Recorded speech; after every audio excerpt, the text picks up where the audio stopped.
1 ঘন্টা কেউ যদি আল্লাহর সৃষ্টি নিয়ে চিন্তা করে, সেটা সারা রাত তাহাজ্জুদের সালাত অফার করার চেয়ে উত্তম।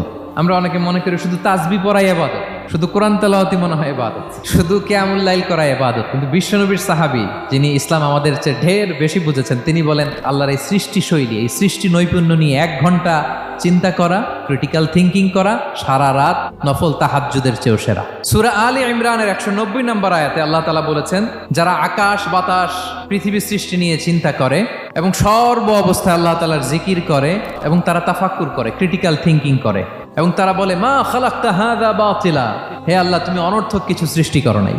মনে রাখবেন, এই পৃথিবীতে আল্লাহ তাআলা অনর্থক কোনো কিছু সৃষ্টি করে নাই, করেছে যেটাই সৃষ্টি করেছে এর মধ্যে মানব কল্যাণ আছে না নাই? আল্লাহ তাআলা আমাদের জন্য কল্যাণ রেখেছেন। এবং এই আয়াত যখন নাজিল হল, বিষ্ণু ঈসা ইসলাম বললেন ওয়াইলুন লিমান কারাআহা ওয়া লাম ইয়াতাফাক্কার ফিহা, ধ্বংস তাদের জন্য যারা এই আয়াত তেলাওয়াত করে কিন্তু এই আয়াত নিয়ে চিন্তা করে না, গবেষণা করে না।